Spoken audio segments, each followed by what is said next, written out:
He's the Greater St. Louis area media specialist for the Missouri Department of Conservation. And I do want you to bring, one of the times when I work, I don't care about McGraw. Next time you're in, I'm working, I want you to bring an animal in for us. Not a snake, though, because Kelly's not a big fan of snakes. Well, maybe a turtle. Turtle, yeah, that'd be everybody great. loves turtles. I can handle that. We'll prop him up here and just let him, do his thing. We'll keep him from falling off the console and all that business. But absolutely. Anyway, let's see here. Peregrine falcons are absolutely spectacular birds to see. They are. And I understand that you've actually got a webcam, a live stream of a falcon in the area? We do. It's a cooperative effort between Ameren, the World Bird Sanctuary. You guys may have heard of them. Oh, yeah. And Conservation Department. And we basically have a webcam that Ameren installed in the Sioux Energy Power Plant, which is on the Missouri River in St. Charles County there. And it's one of their tall stacks. And they've installed a webcam and a nest box. And it's attracted, for the last 7 years, peregrine falcon pairs who have, raised young in there. Mm-hmm. And so the webcam gives you a little sneak look into the lives of peregrine falcons. So you can monitor the egg-laying process, which has actually already happened. The female laid her first egg March 14th, and she's laid additional eggs. I believe there's 4 total now. And so she's in the incubation stage. Mm-hmm. So you'll see the female incubating the eggs, which is not the most dynamic thing at the moment, but it is interesting because the males and the females both take turns. I mean, the female primarily, but if the female needs to get food, the male will come in and incubate the eggs while the female is feeding.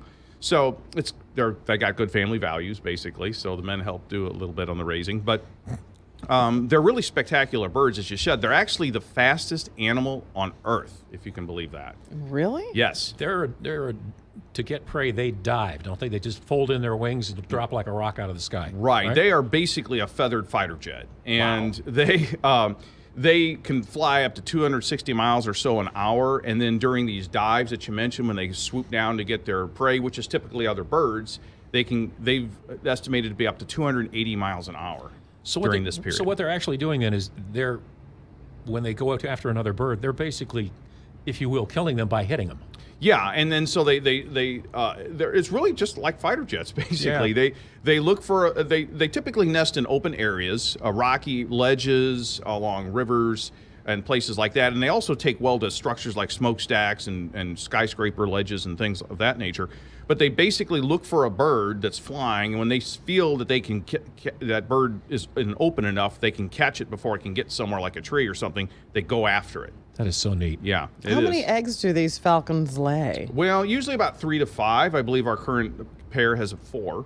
So that's an average clutch. And another interesting thing about the way the female incubates is she doesn't lay all the eggs at once, of course, but she does not incubate the eggs until the full clutch is laid. That's interesting. And the reason being is she did incubate the eggs immediately when they were laid.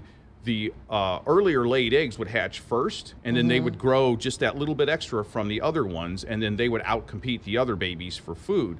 So basically, she lays all the eggs at once, or not at once, I'm sorry, she lays all the eggs, and then once all the clutch is fully laid, then she incubates. And so they all develop at the same time and hatch approximately at the same time. That is really interesting. Are they kind of birds that pair for life? I mean, I think of peregrine falcons, cardinals. I think of them, and there are other species of birds and animals that tend to hang around together. It's not like the male looks for the female and thanks very much, appreciate it, now go make babies. That kind of thing. It's a little different than that. Well, no, they do raise once they have mated, and they do raise the eggs and the young together. Yeah. I don't believe they necessarily mate for life, because one of the things that World Bird Sanctuary tries to do with all the birds that hatch from the Ameren facility and other nest boxes in the areas, they band them. So once the chicks hatch, World Bird will go up, retrieve them, put bands on them, ID bands with numbers, so we know where they were hatched and when, and what bird individual they are. And we've been able to track that normally, and it's not always mating for life. I mean, they will repeatedly mate, but sometimes they'll have a different male in there too. So when do you think we'll see some little chicks? Well, we're hoping to see them as soon as the last week of April. That's what because they incubate for about 28 days.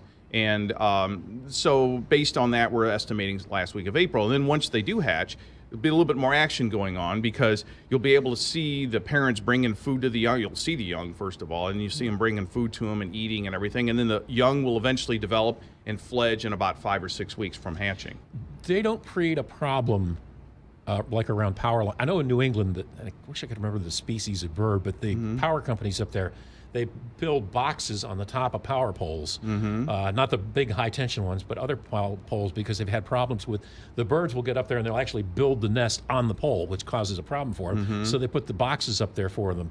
And it's hilarious because when the baby's in there, you can drive along the road and there's little baby See heads little heads. picking up over the top of the box like that. That sounds fun. But but the peregrine falcons don't cause that much of a problem. You know, I'm not aware that they do. I've not heard of that being an issue with peregrine falcons. But they don't really have much of a nest. They just basically use gravel and just to keep the eggs from rolling around. So they don't have like, feathers or grass or the kind of thing you typically think of like a robin's nest or Gravel, something. really? Yeah, it's a very simplistic nest because they're used to building things in ledges and rocky cliffs and things like that. So there's not a lot of that stuff around. They just don't want the eggs rolling around. So, Well, and then the mother is the one that actually keeps them warm. I've got my hummingbird feeders up, no scouts yet, but I'm hoping this is the year that we'll get more than we had last year, and even more importantly, I can find a nest because they're impossible to find. Yeah, hummingbirds' nests are really small. They're Tiny. incredibly small. Thank you so much for coming to Thanks, that. Dan. Sure, and if you want to see the progress, go Yes. to Ameren. I've got the address there, AmerenMissouri.com/FalconCam.